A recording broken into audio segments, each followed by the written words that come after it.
Welcome to today's historical deep dive. You've never seen a toothbrush. You believe demons live in fog. Your town blames goats for the plague. Welcome to the Middle Ages. If you love immersive, real storytelling about survival, belief, and forgotten lives, hit like and subscribe. It helps more than you know.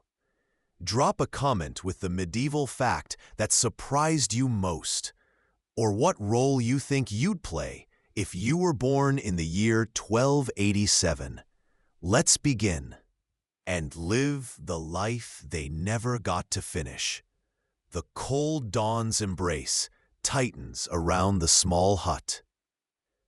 You wake not to an alarm, but to the faint, rasping sound of your youngest child coughing.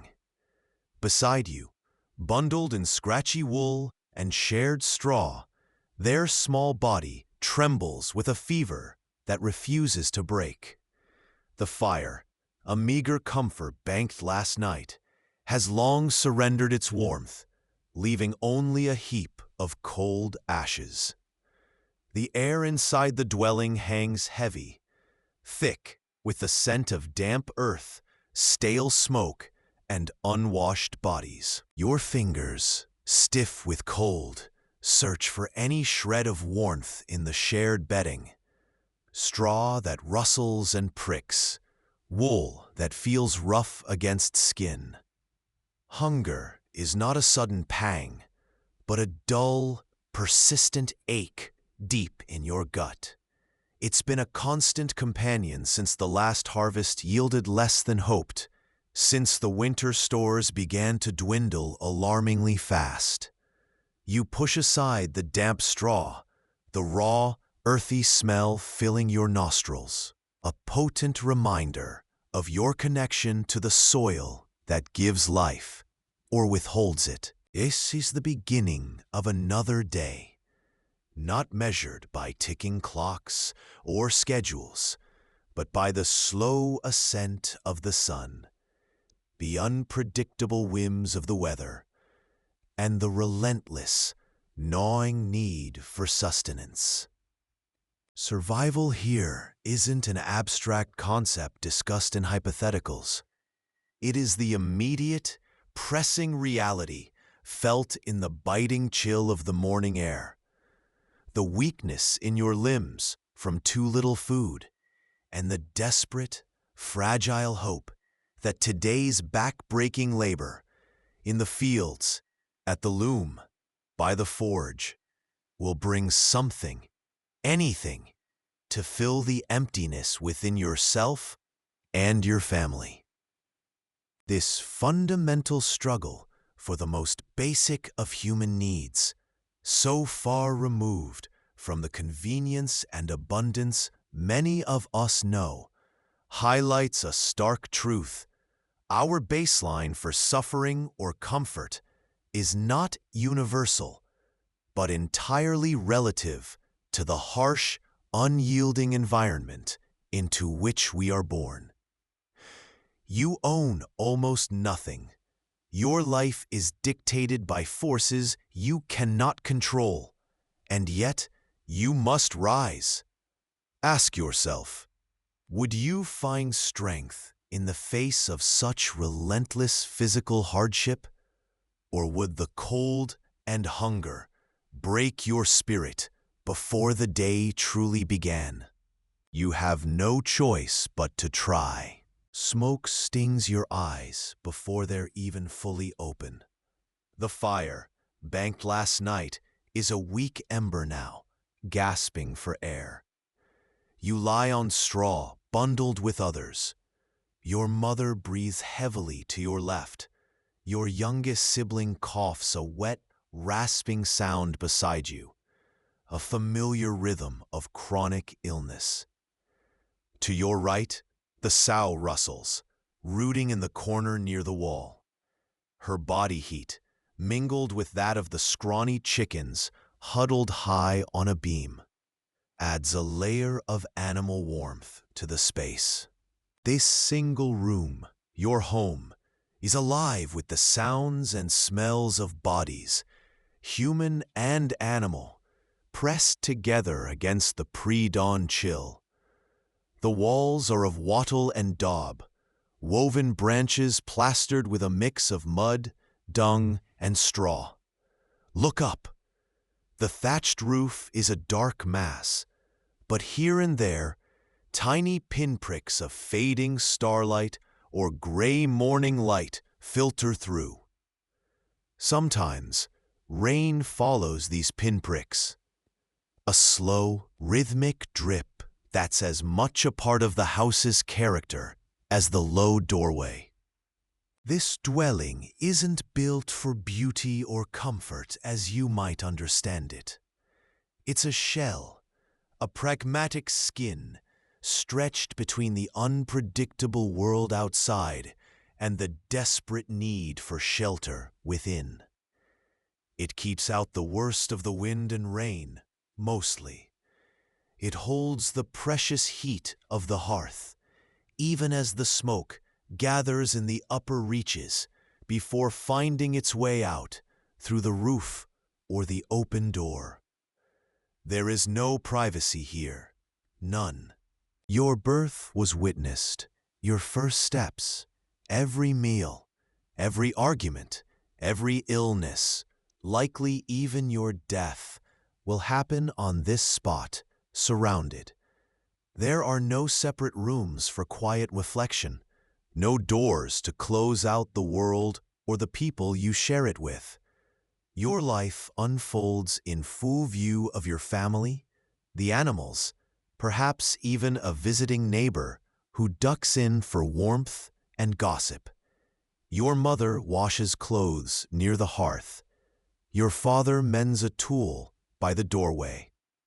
The children play, chasing the chickens or helping stir a pot. Your identity isn't something you cultivate in solitude. It's something you perform constantly in interaction with others. You are defined by your role in this tight-knit unit, your contributions to its survival, your place in the pecking order of the firelight. The hearth is the heart, literally and figuratively. Its smoke is a constant presence, burning your throat, coating everything in soot. It's a harsh reality, yet this pervasive smoke also offers a primitive form of preservation for hung meat hanging from the rafters. And its warmth is the difference between life and death in the long, brutal winter months. Irony hangs thick in the air, thicker than the smoke. The very thing that sustains you also slowly poisons your lungs. Your cough, like your siblings, is probably a testament to this constant, smoky embrace. Consider this constant togetherness. In a world where survival depends on mutual aid, shared vigilance, and collective labor, individual retreat is not just impractical, it's potentially dangerous. Your family needs you awake, contributing, visible. Can you imagine a life where being alone is almost impossible? Where every sigh, every tear, every private thought is immediately shared or at least observed? We build fortresses of personal space today. Homes with multiple rooms, doors with locks, digital lives hidden behind passwords.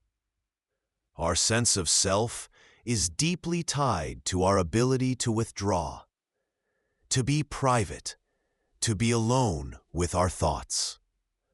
For them, there was only the collective mind, the shared breath, the interwoven existence. Ask yourself, could you build your sense of self entirely through the eyes and presence of others, without the sanctuary of solitude? Or would the constant weight of being watched, of belonging utterly to the group space, eventually extinguish the spark of individual thought we cherish so fiercely today. The first meal, if you can dignify it with a name, is a thin, gray gruel scraped from the bottom of the iron pot. Yesterday's leftover water, thickened with a handful of whatever grain could be spared, barley perhaps, or oats mixed with dried peas, or whatever withered roots were salvaged before the frost bit deep. This is breakfast, a bowl of thin pottage. There is no fat to give it richness, no meat to grant strength, no spice to mask the bland, often sour taste. White bread, the food of saints and kings, is an impossibility, a distant dream for your rough, calloused hands. You eat it because you must, because the belly aches with the long night's emptiness. But it offers little comfort, less energy. This monotonous diet, repeated day after grueling day, means the body protests constantly. Aching joints, teeth that loosen long before they should, skin that is often marred and slow to heal, eyes that dim before their time. These are not seen as specific illnesses, but simply the texture of life itself, the dull, persistent ache of living on too little, year after grinding year. Chronic ailments are simply the accepted state of being. It's a surprising insight. Suffering isn't always a dramatic event. Sometimes it's just the quiet erosion of the body by constant deficiency, a slow draining of vitality. Hunger is not just a temporary pang in the belly. It is a constant companion, a shadow that walks beside you from dawn till dusk. It colors your thoughts, sours your temper, dictates your worries. Your dreams are often haunted by visions of impossible feasts, tables groaning under the weight of roasted meats and overflowing loaves, a cruel trick of the mind. This constant struggle for adequate food shapes your very being, carving lines of worry into your face, teaching you a profound, almost instinctual fear of the empty larder. Survival is measured not just in avoiding plague or brigands, but in the simple fact of having something to eat tomorrow. Your very existence hangs on the fickle moods of the sky, the generosity of the earth, a blight on the wheat, too much rain drowning the roots, or too little baking the soil to dust. Any failure in the harvest is not just hardship. It is the tolling bell calling you closer to the grave. This deep, visceral connection to the yield of the fields, this terror of scarcity, is a language we have forgotten in our brightly lit aisles and overflowing supermarket shelves. We have severed the link, believing abundance is an endless, guaranteed spring. But ask yourself honestly, if the carts stopped rolling, if the fields fell barren, would you know how to coax life from the unforgiving ground? Or would you simply fade, a leaf without root, in a world you no longer understand? Your shoulders ache, even before the sun clears the lowest branches of the ancient oak at the field's edge. This isn't morning stiffness. It's the perpetual hum of weariness that vibrates in your bones, a low frequency set by years of bending, lifting, and pushing against the unyielding earth. You wake in darkness, but the day's outline is already etched onto your muscles. The plow stands waiting, a rough-hewn assembly of wood and iron, more stubborn tool than faithful companion. You grip the handles, the familiar splinters threatening your calloused palms. Beside you, your neighbor grips his face a mask of practiced endurance. There is no conversation yet, only the shared knowledge of the work ahead, a silent pact made in the damp morning air. The team of oxen, patient giants, are yoked, their deep breaths misting in the cool air. This is where you begin, and this is where you will spend the vast majority of your waking life, the endless furrow. First, the Lord's land. Always the Lord's land. It stretches out before you, a vast expanse that dwarfs your own meager strip. You are bound by duty, by the blood in your veins that flows from those who came before, tied to this soil like the roots of the oldest tree. The rhythm is set by the oxen's slow, powerful pull, the tearing sound of the plow blade slicing through the soil, and the grunt that escapes your lips with each step. It is a dance dictated by feudal necessity, a choreography of servitude performed under the indifferent sky. Plowing breaks the earth, turning secrets buried deep to face the light. Sowing scatters hope, a gambler's throw against frost, blight, and hungry birds. Weeding is a relentless, thankless war against nature's chaotic abundance, your back perpetually bowed, your hands stained dark. And harvest? Harvest is a frantic, exhausting race against the coming rain, a desperate scramble to claim the fragile fruits of your labor before they spoil, a moment of collective frenzy that burns brightly and briefly before the long, lean winter. This isn't just work. It is the absolute, defining characteristic of your existence. Your body is a tool, honed by repetitive motion, strengthened by necessity, yet constantly on the verge of breakdown. Every muscle fiber, every ache, every scar tells the story of this constant negotiation with the soil for survival. Life's purpose isn't found in contemplation or ambition. It is inextricably linked to this physical act of coaxing sustenance from the ground. The dirt under your fingernails is not a sign of lowliness. It is a badge of your fundamental role in the chain of life. There is a quiet, almost ironic understanding that your immense effort, your literal sweat and blood poured into the earth, yields barely enough to keep yourself and your family alive, while a significant portion feeds the Lord who watches from a distance, or fuels the church whose bells mark your day. You pray for rain. You pray for sun. You pray that the blight spares your field, but strikes your neighbors. A quiet, shameful prayer, whispered only in the heart.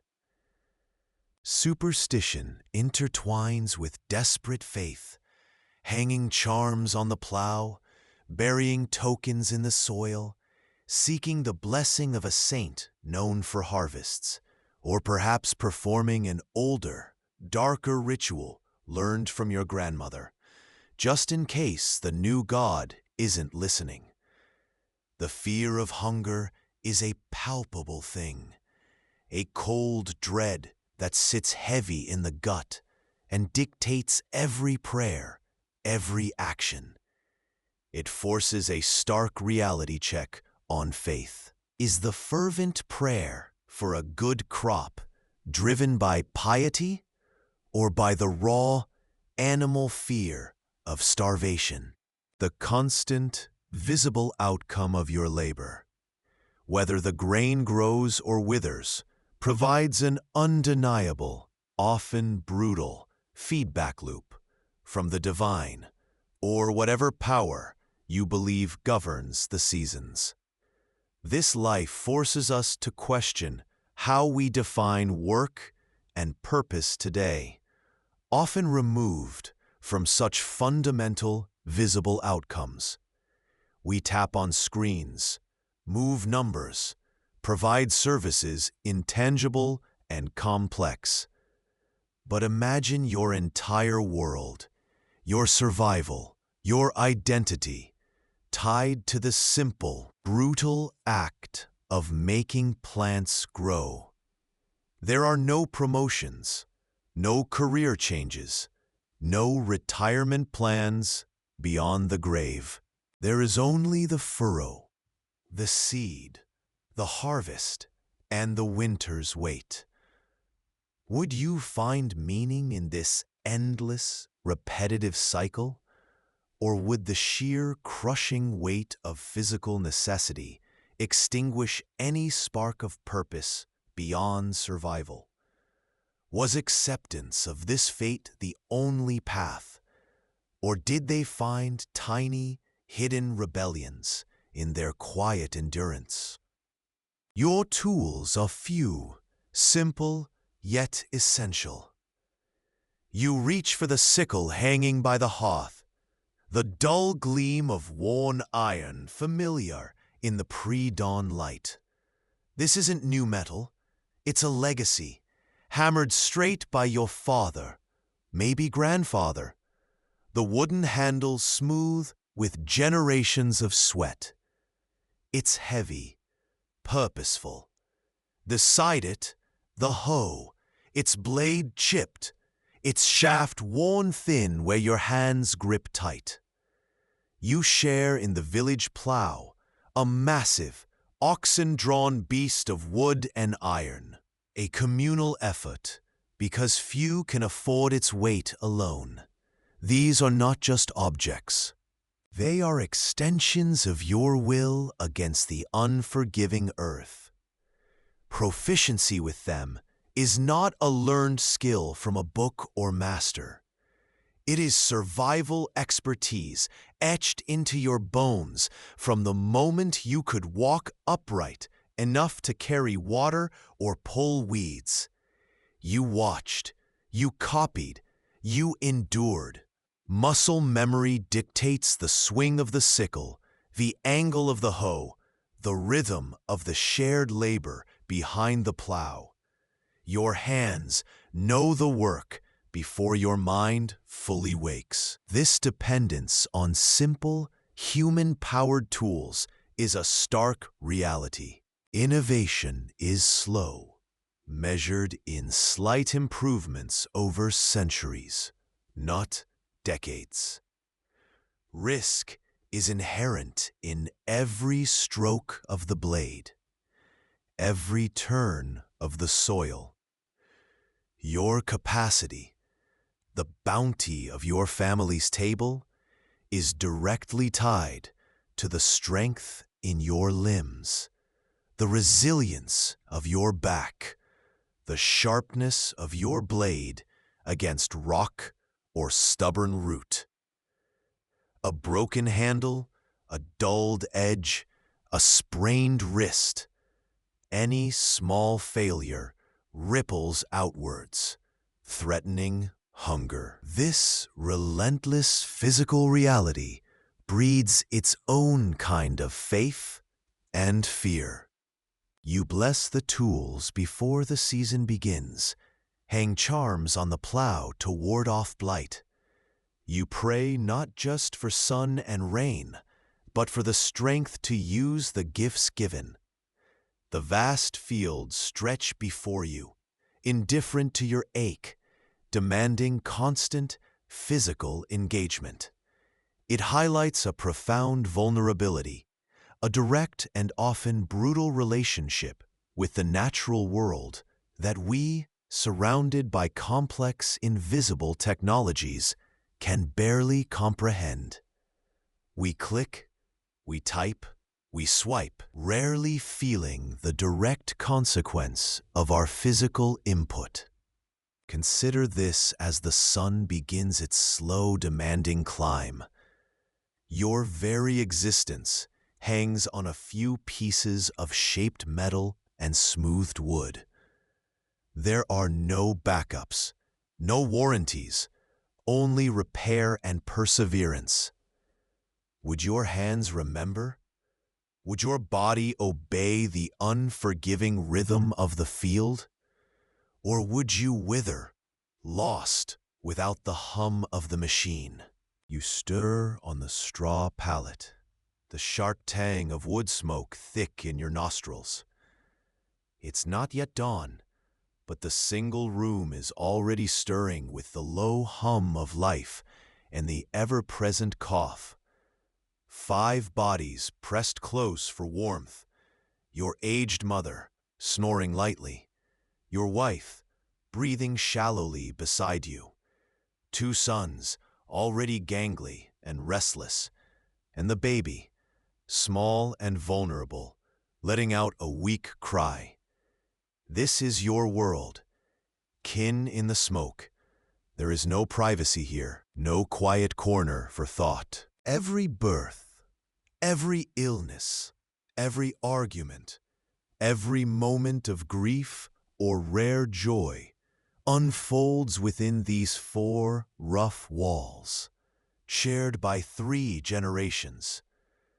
It is a constant, intimate, sometimes suffocating tangle of bodies and needs. You watch your eldest son, no older than 7, already helping to feed the pigs outside. He is not just a child. He is a future pair of hands for the harvest, a potential provider for your old age, a stake in the ground against the terrifying uncertainty of tomorrow. Your love for him is deep, instinctual, but it is braided tightly with expectation and necessity. Sentimentality, as you might understand it, is a luxury you cannot afford. Each mouth to feed is a drain on precious resources, but each working body is a step towards survival. Death is not a distant concept, whispered behind closed doors. It is a familiar, unwelcome guest who walks through the flimsy door as easily as the winter wind. You've buried infants, tiny bundles, who barely drew breath before the chill claimed them. You've seen the fever take a cousin, the farmer next door, crushed by a falling tree. The old women fading like embers in the hearth. This constant presence of loss shapes your bonds. You cling to each other out of absolute necessity, for shared labor, for warmth, for defense against the unforgiving world. Yet, every deepening connection carries the unspoken terror of rupture. How do you grieve fully when another catastrophe is always on the horizon? The pragmatic answer is often you don't. Not in the way a modern heart might break and mend. You learn to absorb the blow, tighten the ranks, and continue the relentless work of staying alive. A life spent processing grief might mean a life lost to hunger or exposure. There is an ironic melancholy in this. The very people you rely upon most are also those you are most likely to lose, leaving holes that feel less like voids of emotion and more like dangerous gaps in the wall of survival. Your family unit is the forge in which life is hammered out. There is no social safety net beyond these faces huddled in the dim light. You pool your meager resources, the few coins earned from selling a spare piglet, the grain from the small plot of land, the labor of gathering firewood or mending tools. Your wife spins the flax, your mother tends the small garden patch, your sons, young as they are, chase crows from the fields. It is a micro-economy, a tiny kingdom where roles are defined by necessity, and the collective good is paramount. This sheds a harsh, clear light on the fundamental question of family. Is its primary purpose to nurture emotional bonds, or is it a functional unit engineered for collective survival? In this age, the answer is starkly pragmatic. Emotions exist, strong and vital, but they are interwoven with, and often secondary to, the brutal demands of staying alive. The saints are invoked. Candles are lit for the departed. But the most important prayer is for the strength of the living, the health of the children, the success of the next harvest. Consider the sheer relentless pressure this places on every relationship. Marriage is less about romantic love, more about forging a partnership in the face of shared hardship. Children are beloved, yes, but their value is also measured in future labor, a stark reality that underpins every lullaby and every disciplinary switch. This isn't cruelty, it's calibration. To love a child solely for their presence without acknowledging their vital role in the family's future would be a dangerous indulgence. It would ignore the fundamental truth that their tiny hands, one day, might be the only thing keeping your family from starvation or ruin. It makes you wonder, how much of our modern concept of unconditional love is a luxury afforded by relative security, and how much is inherent to the human heart, regardless of circumstance? They loved, they mourned, they rejoiced, but always through the prism of survival, always with the shadow of death touching their shoulders, reminding them that the strongest bond is the one that keeps the fire burning and the bellies full. Water is the lifeblood, and the well is the heart of the village.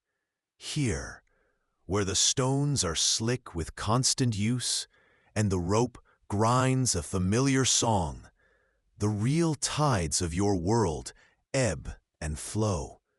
As you haul the heavy bucket, your neighbor, Agnes, nods curtly, or perhaps she avoids your gaze today. It depends entirely on the whispered currents that passed through the market square yesterday.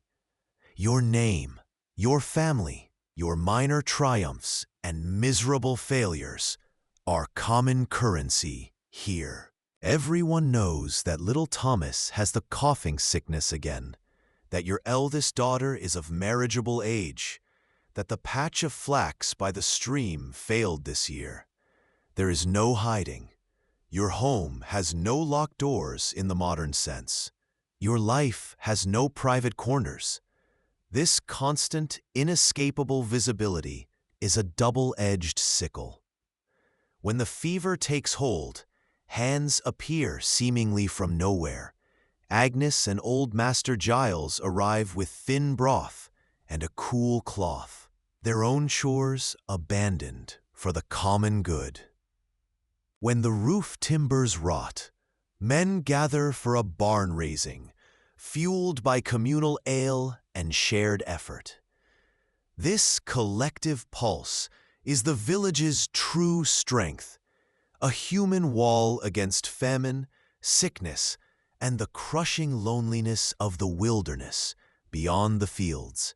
Survival is not a solitary act. It is a constant negotiation with your neighbors, a web of reciprocal obligations, unspoken rules, and watchful eyes. But those same eyes see everything.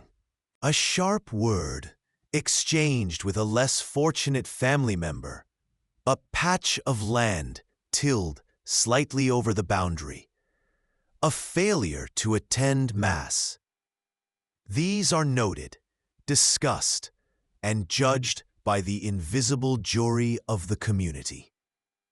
Reputation isn't just pride, it's capital. A good name means credit at the millers, help in a crisis, a better chance for your children. A bad name, stained by perceived laziness, dishonesty, or worse, suspicion of witchcraft, often born simply of being different or unfortunate, can be a slow death sentence, isolation when you most need help, whispers that curdle milk and blight crops in your neighbors' minds. Superstition and social control weave tightly together. A child falls ill? Perhaps you crossed paths with someone who gave you the evil eye. A poor harvest? Maybe someone neglected their tithes or harbored sinful thoughts. Fear of divine retribution or malefic magic isn't abstract. It's tied to who is seen doing what, who argued with whom, who possesses a shifty look. Confession and public penance aren't just spiritual acts.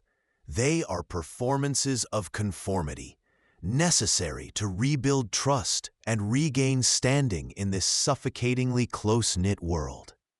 The church bell's toll is a reminder of God's watchfulness, yes, but also a reminder that everyone in the village hears it, knows who is missing from prayers. It makes you pause, standing here by the well, the bucket heavy in your hand. We prize anonymity today, the freedom to vanish into a crowd, to curate our interactions. We build digital communities with mute buttons and unfollow options. But these people had no escape from each other, only the stark choice between belonging utterly or facing utter, terrifying isolation. Their social fabric was rough, stained, and binding. Ask yourself, in a world where your survival literally depended on the good opinion of 20 families you couldn't escape, would you fight for radical self-expression or bend just enough to fit the mold, trading true freedom for the safety of the flock? The constant hum of whispers is the sound of their belonging and their cage. The stone walls are cool against your rough tunic even in summer.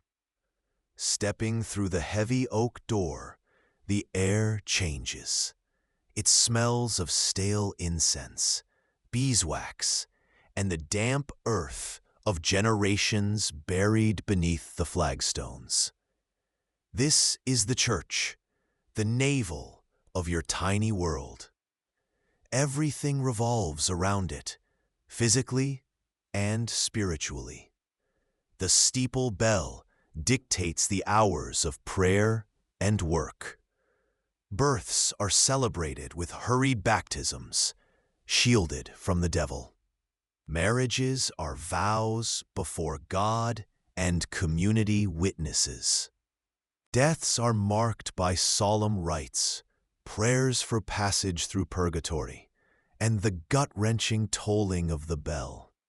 You stand near the back, understanding only snippets of the Latin chanted by the priest.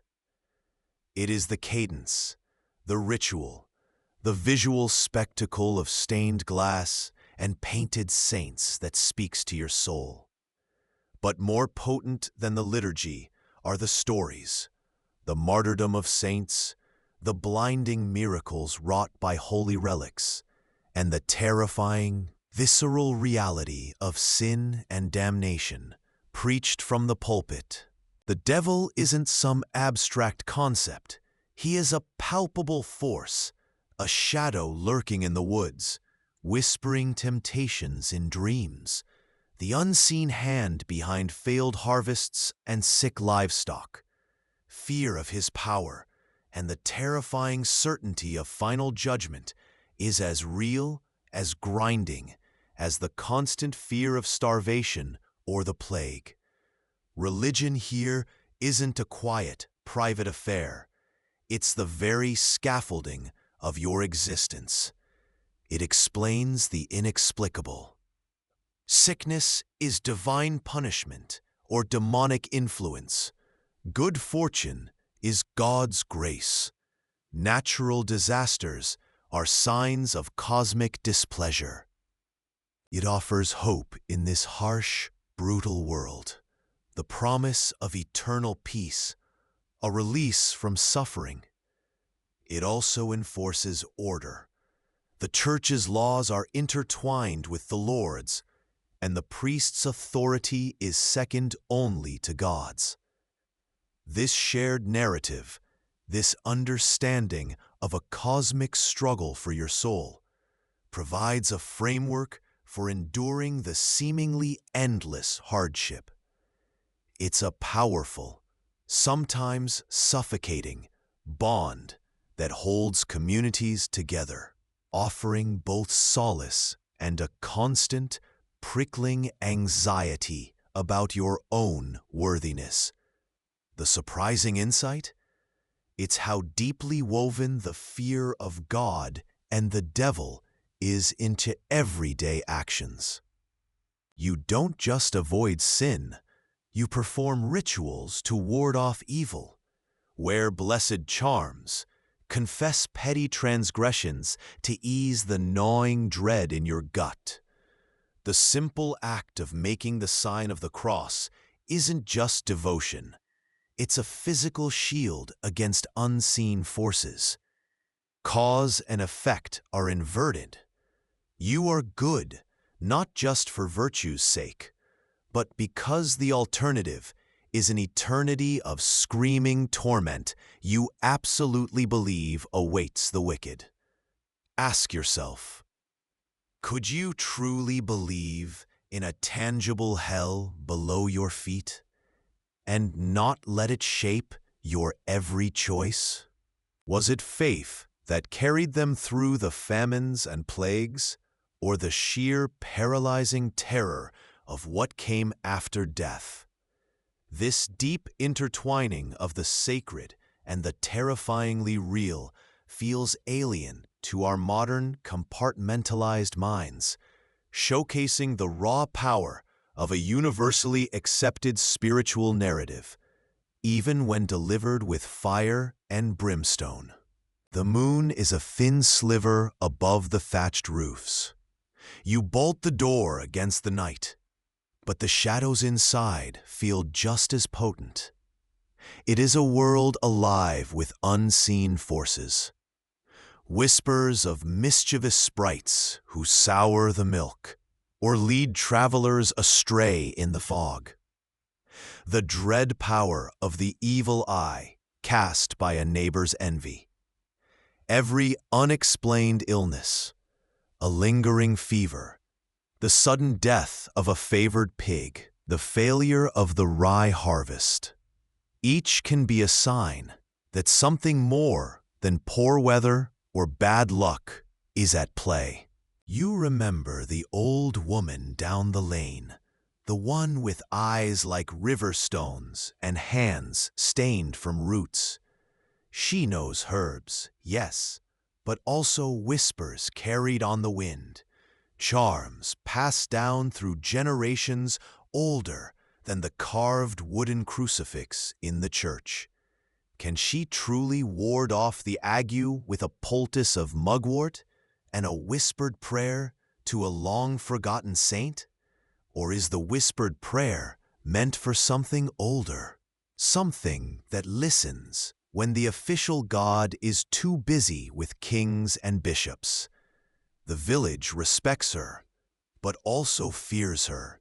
Knowledge of such things is a powerful, dangerous current, separate from the clear waters of doctrine taught by the priest. This layer of folk belief, of superstition woven into the coarse fabric of daily life, isn't a rebellion against the church. It's a parallel operating system, running alongside the official one. The priest offers salvation in the next life. The old woman offers perceived protection in this one. Faced with a world utterly unpredictable, famine, plague, the sudden cruelty of a lord, the caprice of the seasons, humanity craves patterns, causes, even supernatural ones.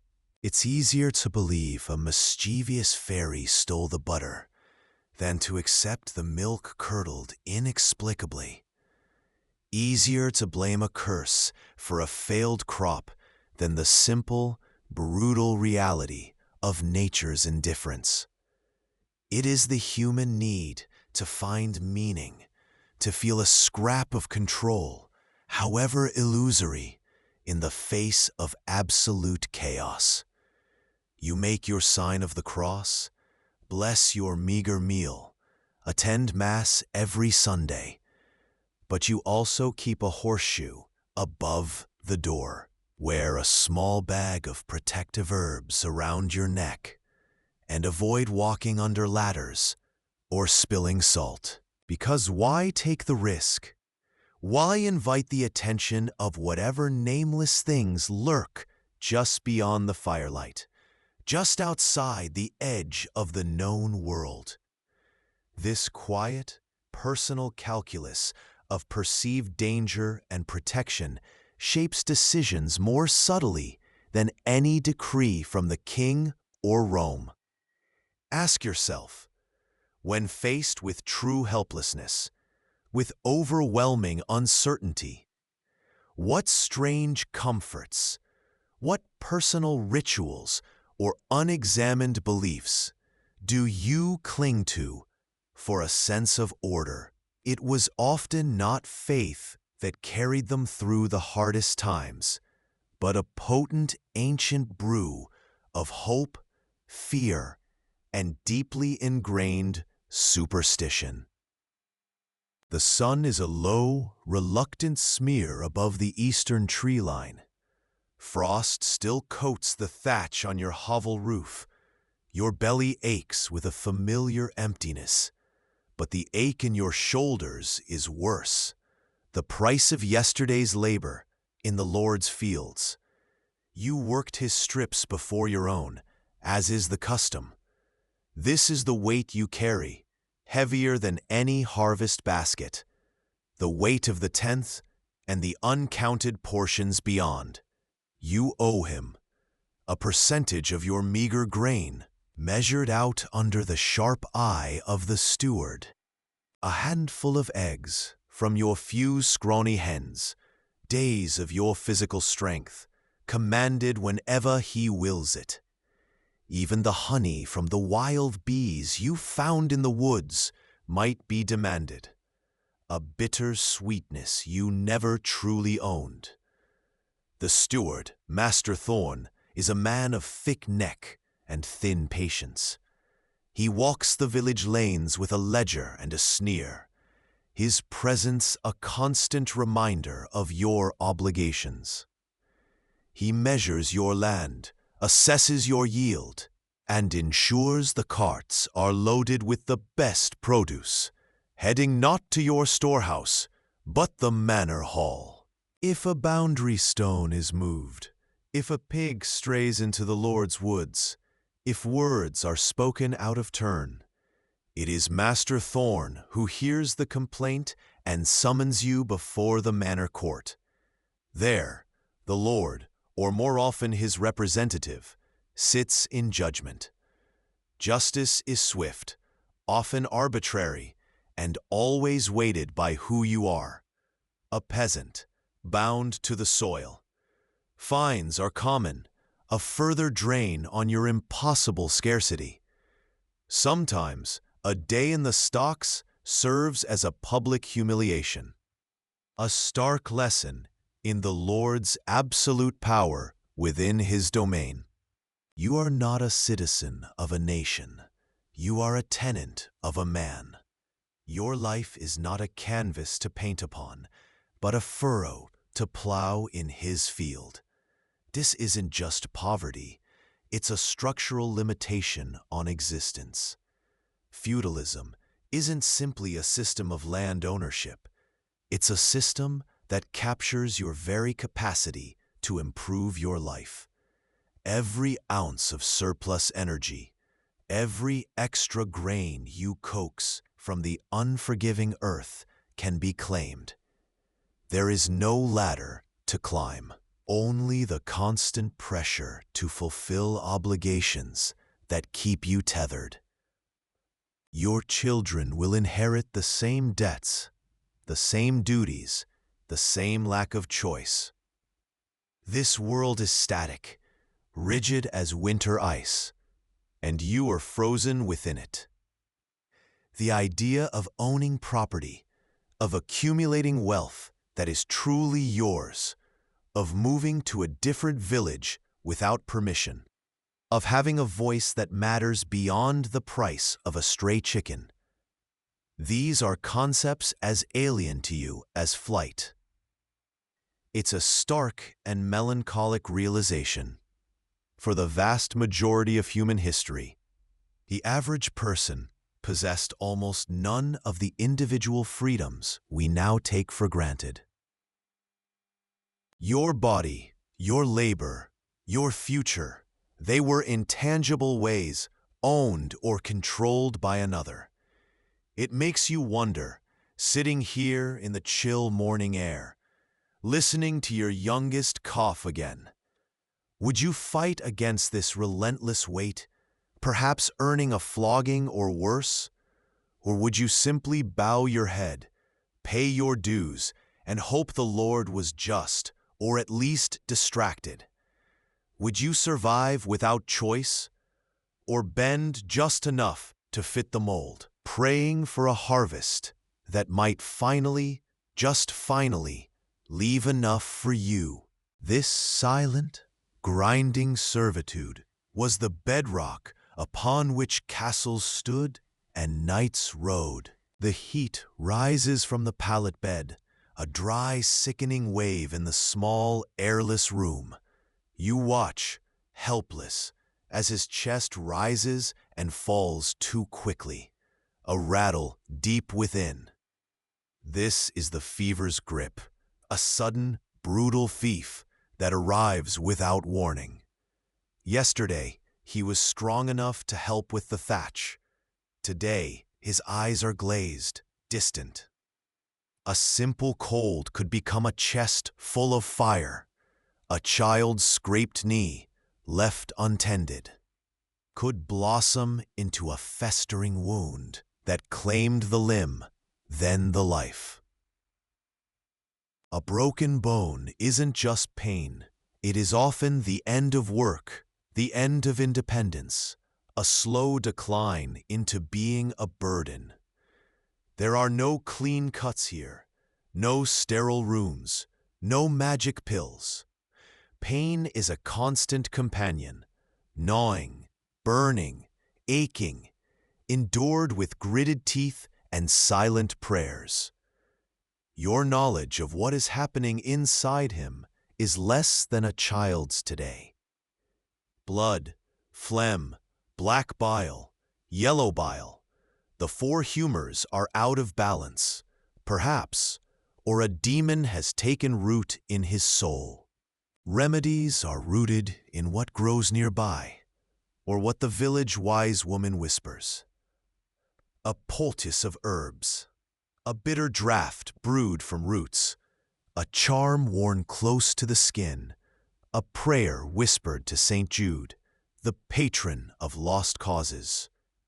You hang an amulet of dried rosemary above the door, just in case. You do what you can.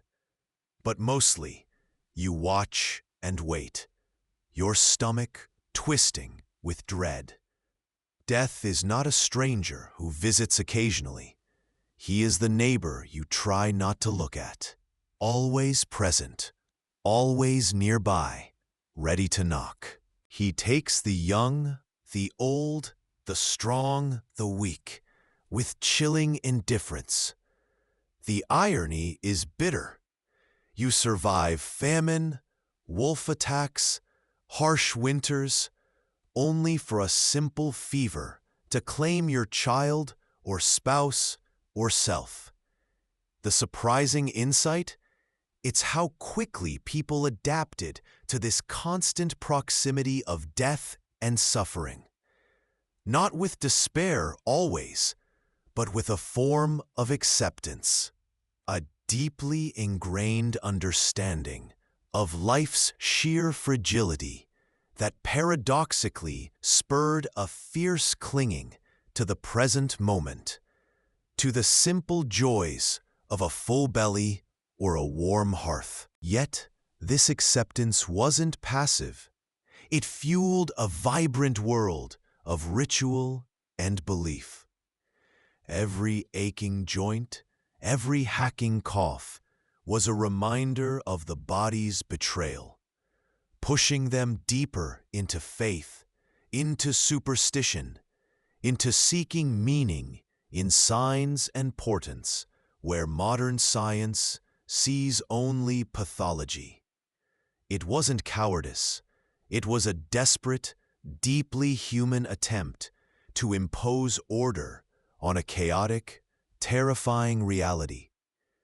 Living meant being intimately familiar with dying. Ask yourself, can you truly appreciate the breath in your lungs if you haven't watched someone fight for theirs, knowing you can offer no solace but a damp cloth and a prayer? This raw, unapologetic presence of sickness and death in their lives, unlike our sanitized, hidden mortality, force them to confront what it means to be alive, here and now, in a way we rarely do. The frost bites deep into the thatched roof tonight.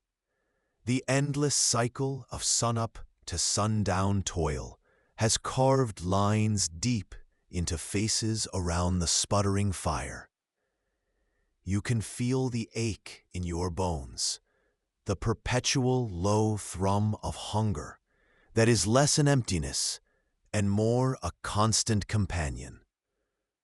Life is a relentless current pulling you forward through mud, cold, and fear. Survival isn't a goal. It's just the state of being that precedes the next challenge. Grand entertainments are the stuff of distant castles or troubadours who pass through rarely, telling tales of knights and ladies you cannot even picture clearly. Your world is small, physical, immediate. But tonight, there is a warmth that isn't just from the struggling flames. A neighbor brought over a fresh brew of ale, still warm from the kettle. The wooden mugs are chipped. The liquid is thick and cloudy. But as you raise it to your lips, the warmth spreads, not just in your belly, but through the tightness in your chest. This simple act of sharing, this momentary respite from the biting reality, feels like a feast. The laughter that erupts at a crude joke told in the corner isn't polished wit. It's the raw sound of souls briefly unburdened, bouncing off mud brick walls that have absorbed the whispers of terror, the cries of pain, the endless, weary prayers. These moments are not frequent visitors. A feast day where a bit of roasted meat might supplement the pottage. A wedding where neighbors bring meager gifts and share cramped space for a few hours of communal cheer. the brief joy of a successful harvest before the long, lean winter sets in. They are anchors. They are the proof that life is not just hardship, even when it feels overwhelmingly so. They reaffirm bonds, tested daily by scarcity and suspicion, reminding you that the person coughing beside you, the family whose cow just died, are also your lifeline. They are the only safety net you have against the relentless tide of existence. There is an irony here, a quiet melancholy. The joy is profound because it is so scarce. A drop of sweetness in an ocean of brine tastes sweeter than a river of honey. We, in our age of constant stimulation, of ready access to entertainment and comfort, might find such simple pleasures meager. But for them, this shared ale, this moment of laughter, is a vital act of resistance against despair. It's a stark reminder that the human spirit doesn't require grand spectacles to find connection and happiness. It finds it in the shared breath around a fire, the clink of simple mugs, the knowledge that you are not alone in facing the endless night. Ask yourself, in a world where constant stimulation dulls our senses, have we lost the capacity to find profound joy in a single, simple sip of warmth? The air hangs heavy with unspoken tension, not the fear of raiders or winter storms, but the low hum of neighbors at odds. You stand among them, under the ancient oak at the village center, its branches a canopy over the knot of people. Before a rough-hewn table sits the reeve, a man known more for his steady hand on the plow than his legal pronouncements, appointed by the Lord to keep the small peace. This is the manor court, held not in grandeur, but here, in the open air, where everyone sees and hears. The disagreement is simple, yet vital in a life lived so close to the edge. Giles' pig, a sow heavy with the promise of future meals, rooted through Alara's small garden patch, destroying weeks of careful tending. Alara stands, hands clasped tight, recounting the muddy devastation, her voice trembling slightly. Giles shuffles his feet, muttering about fences that weren't sturdy enough. It seems small, perhaps, in a world of wars and pestilence, but here, a ruined garden can mean hunger gnawing at you in the dark heart of winter. Justice here isn't about abstract laws written in faraway castles. It's about restoring a balance, ensuring the community can continue to function. The reeve listens, his gaze shifting between the accuser and the accused, and then out to the faces of the villagers gathered. Their presence isn't just for show. It's a crucial part of the process. Reputation is a powerful witness. Did Giles always let his pigs wander? Is Alara known to exaggerate? Murmured confirmations or hesitant silence from those who saw or heard can sway the reeve's decision as much as the facts themselves. It is a constant, quiet assessment of character, a testament to years lived side by side. The surprising insight isn't the conflict itself, but the resolution. Giles isn't dragged away to a dungeon. He's ordered to compensate Alara, perhaps with a portion of his own harvest come autumn, or by helping her rebuild her damaged fence, maybe even offering a younger piglet. Sometimes the punishment is public, standing by the whipping post, not for pain, but for shame. The most potent weapon in a community where social standing is paramount. The goal is less about punishment and more about correction and deterrence, a visible lesson etched into the minds of onlookers. It highlights a pragmatic justice system deeply rooted in necessity. How do you punish someone without removing their labor, which the village needs to survive? You make the cost high, but bearable, focused on mending the tear in the communal fabric. Ask yourself, is this raw, face-to-face justice, where your neighbor's opinions weigh on the outcome, more or less daunting than the anonymous machinery of modern law? Would the constant pressure of communal eyes on you make you more or less likely to stray? In this world under the oak tree, your life is an open book, and every word spoken about you can rewrite your fate. It shows how social control was inextricably linked to your place within this small, vital microcosm, a constant negotiation between individual action and collective survival. The air is thick with the smell of bodies that have worked from dawn till dusk.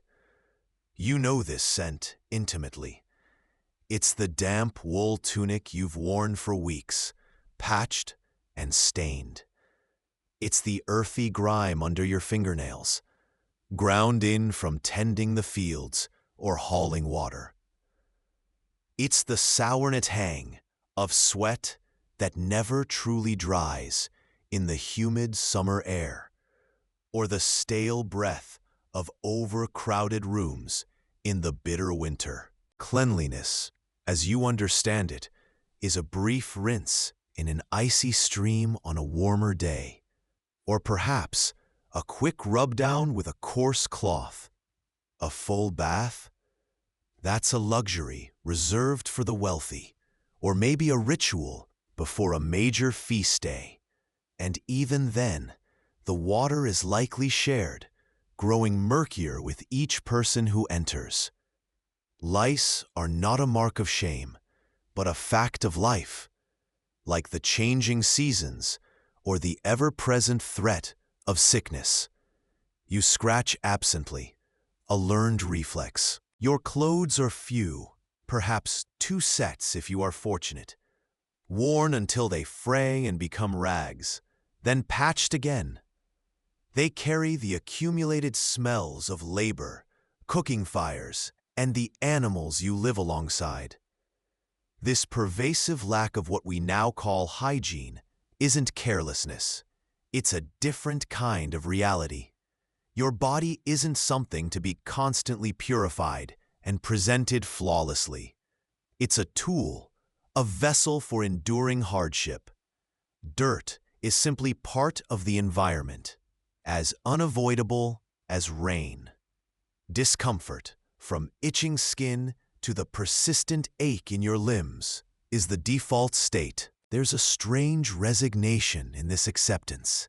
Your relationship with your physical self is functional, not aesthetic. You don't spend hours grooming. You spend hours surviving. There's no time for vanity, no concept of it for most. Your value isn't in how you appear, but in your strength, your ability to work, to produce, to endure the endless cycle of scarcity and labor. It's a visceral reminder that our modern obsession with sterility and personal hygiene is a relatively recent invention, built on centuries of medical advancements and economic privilege. They weren't lazy or ignorant. They simply prioritized existence over aesthetics. The plagues that swept through these communities were terrifying, attributed to divine wrath or ill humors, rarely to the invisible microbes breeding in the filth. It forces a difficult contemplation. How much of what we consider essential is merely comfort, a shield against the raw, unavoidable messiness of life that our ancestors simply lived through? What does it mean to accept the uncomfortable, the unclean, as just how things are? Ask yourself, how much cleanliness would you sacrifice for survival if the choice wasn't yours to make? They lived in a world where the smell of honest sweat was the least of their worries. They had greater fears to keep at bay: the hunger in their bellies, the sickness in their children, the judgment of a distant, formidable God. You dip your hands into the cold stream, cupping water to your face. For a fleeting moment, a face looks back from the surface, wavy, indistinct, dissolving as your hand moves. Perhaps you glance into a polished bronze basin or a carefully buffed piece of armor, but the image is always warped, shifting, a poor imitation of the form you inhabit. You do not possess a mirror. The face you carry, the body you occupy, it is not something you study, contemplate, or try to perfect based on a private visual feedback loop. It is simply there. Your identity is not a reflection you curate. It is a tapestry woven from the threads of every glance, every word, every judgment passed by the handful of souls who share your small world. You are not defined by your own appraisal, but by your reputation. Are you known as a hard worker? Does your neighbor trust you with a borrowed tool? Is your piety whispered about with reverence? Or is your name mentioned alongside tales of laziness, dishonesty, or ill temper? These are the true mirrors of your soul. In the year of our Lord, 1311, the village is a living, breathing entity, and its collective mind is the forge where your self is hammered into shape. Your worth is not measured by your physical appearance, though health and strength are valued for their utility, but by your actions and how they are interpreted. A good harvest is cause for praise, reflecting well on your diligence. A quarrel with a neighbor, overheard in the marketplace, tarnishes your standing like rust on a sword. If you are seen praying devoutly during Mass, you gain favor in the eyes of the priest and the pious. If you are caught whispering dissent or hoarding grain, the whispers behind your back become louder, more venomous. Imagine the weight of this. Every interaction, every deed, is a brushstroke on the portrait of your character that the community is painting. There is no escaping their gaze, no private space where you can shed the perception others have of you and simply be what you feel yourself to be. Yourself is fundamentally public property. This is the chilling irony. In a world where survival often meant banding together, the most dangerous wolves were sometimes the judgmental eyes of your own community. A bad reputation could see you ostracized, denied help in times of need, even suspected of witchcraft or maleficium should misfortune strike the village.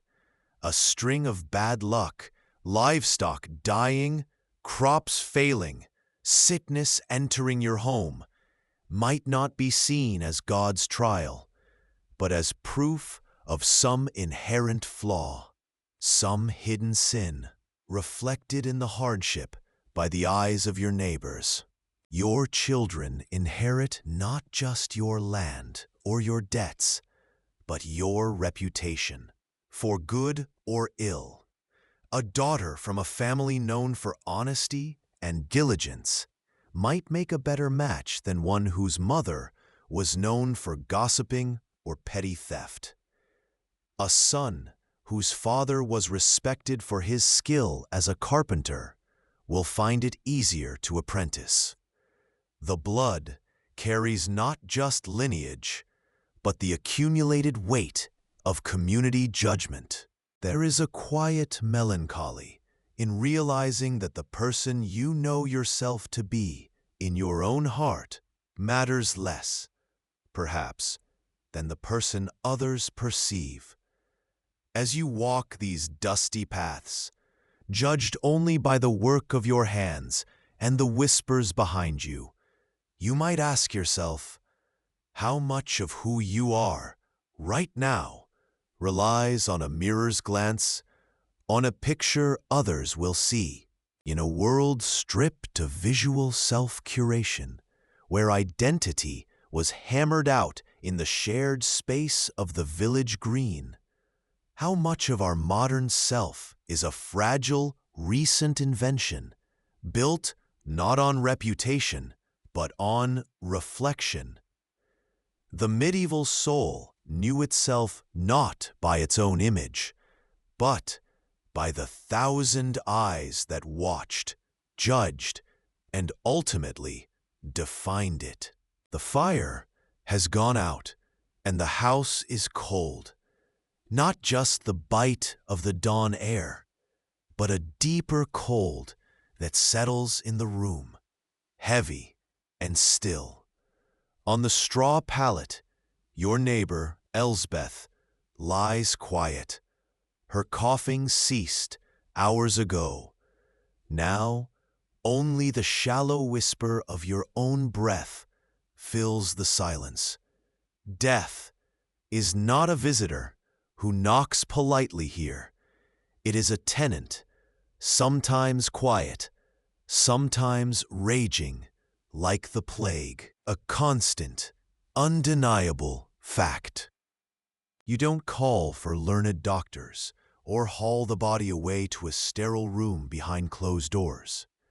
This death belongs to the home, to the family, to the community gathered in hushed grief.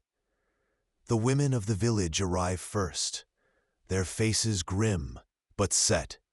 They are the ones who know what must be done. Gentle hands close Elsbeth's eyes, once sharp and knowing, now vacant.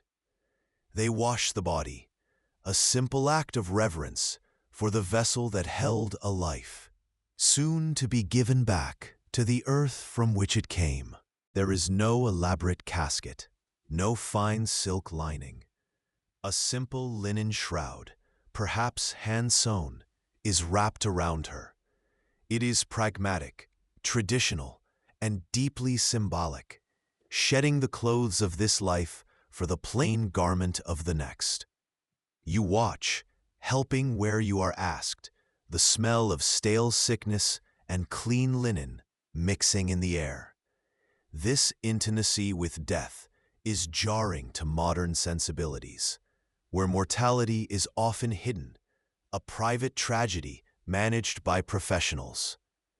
Here, back to basics, it is a shared burden, a public passage. The small procession forms. Neighbors, family, a child or two peering with wide, unblinking eyes. The priest might lead, or simply meet you at the churchyard gate. The body is carried, not rolled on a gurney, but borne on shoulders, feeling the weight of life extinguished. As you walk towards the church, the bell begins its slow, mournful toll. Each chime is a hammer blow, marking the passing, announcing to field and forest, to every soul within earshot, that one of their own has returned to dust. It's a sound that weaves through the fabric of medieval life, a constant reminder of life's fragile thread. You have heard it for babes lost in the birthing bed, for youths struck down by fever, for the aged who finally succumb to the long years. It is the soundtrack of mortality. At the churchyard, the grave is a simple hole dug in the hallowed ground, sanctified by centuries of prayer and countless other burials. This is where you hope to lie, among the faithful, close to the church, awaiting the trumpet call of judgment. But not everyone earns this rest. If you die unbaptized or are known as a grave sinner, perhaps even take your own life, your body might be relegated to unconsecrated ground, outside the protective walls, a chilling fate that reinforces the community's rigid spiritual boundaries. Imagine the quiet horror, the lingering shame of knowing your loved one lies beyond the blessing, possibly vulnerable to dark forces, certainly set apart from the hopeful company of the saved. It underscores how deeply faith, fear, and social standing dictated even the final resting place. The body is lowered, the ropes creaking. The priest speaks the familiar words, ashes to ashes, dust to dust. The first clods of earth fall onto the shroud, a dull, final sound that echoes the inevitable decay. There is no headstone, no marker bearing your name and dates, perhaps a simple wooden cross, if you are fortunate, but even that will rot away. Soon, the grave is just a mound, indistinguishable from the others in the crowded yard. Over years, the earth settles, the grass reclaims the disturbed soil, and the physical trace of a life vanishes. Your identity, your struggles, your hopes are held only in the fading memories of those who knew you and the records of the church, if you were important enough to warrant them. This constant, visible cycle of death, decay, and return to the earth shapes everything. It breeds a profound awareness of life's brevity, the fleeting nature of physical existence. It fuels the fervent focus on the soul, on confession, on penance, on securing a place in paradise. What's this intense spirituality born of true devotion, or simply a desperate hedge against the terrifying unknown that lay just beyond the final breath? You see the fear in their eyes during confession, the frantic prayers whispered during sickness. It is a life lived under the long shadow of eternity, where the state of your soul feels more permanent, more real than the brief flicker of your time on earth. Ask yourself, if death was a constant, quiet presence in your home, not hidden away, but woven into the daily rhythm, how would you live differently? Would you cling tighter to belief, fear the judgment more acutely, or find a strange, somber peace in knowing your end was simply a return to the earth from which you came? This stark reality, this intimate familiarity with mortality, is a thread that connects them to the cycles of harvest and season, reminding them that everything, even life itself, is lent from the earth and must eventually be given back. And in the quiet mounds of the churchyard, soon to be forgotten, lies the raw, unvarnished truth of medieval existence, a life lived intensely under the gaze of God, bound by the earth, and ending simply in dust. You have walked with them through the mud, felt the ache in your bones after the endless furrow, tasted the thin gruel, and heard the church bell toll for yet another soul lost to the flux or the fever. You have seen the darkness, the deep-seated fear of things seen and unseen, the belief that spirits lingered in the woods, and the devil himself whispered doubt in the cold, quiet moments before dawn. Theirs was a life dictated by forces immense and unforgiving, the sun's arc governing labor, the soil's yield determining survival, the Lord's whim bending their will, the church's doctrine shaping their very thoughts of life and death. Survival wasn't a future goal. It was the quiet, desperate victory of this day, this hour. They lived tethered to the earth, their fears as elemental as drought or pestilence. They worried if the harvest would fail, if winter stores would last, if the Lord's tax would break them. We till different fields now, digital landscapes, economic markets, global supply chains. Our anxieties wear modern clothes. Climate change, economic collapse, the invisible algorithms that dictate our access and opportunity. They fear demonic possession and the evil eye. We fear misinformation and the chilling isolation of the digital age. Their chains were the tangible ones of feudal obligation and inescapable debt. Ours are often economic precarity or the unseen bonds of data and surveillance. Look closely. Have we truly escaped the fundamental human condition they knew so intimately?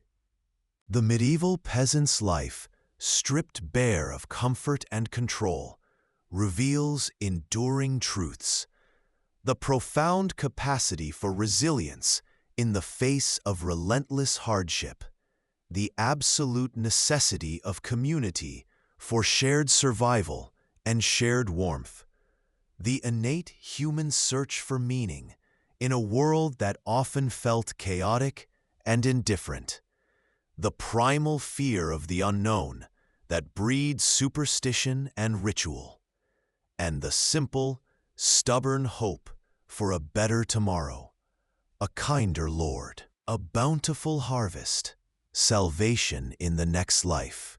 They endured the endless furrow, their backs bent, their gazes fixed on the soil or the distant spire, finding strength not in grand pronouncements, but in shared struggle, in the small comfort of a neighbor's smile, a child's laughter by the firelight, a prayer whispered together.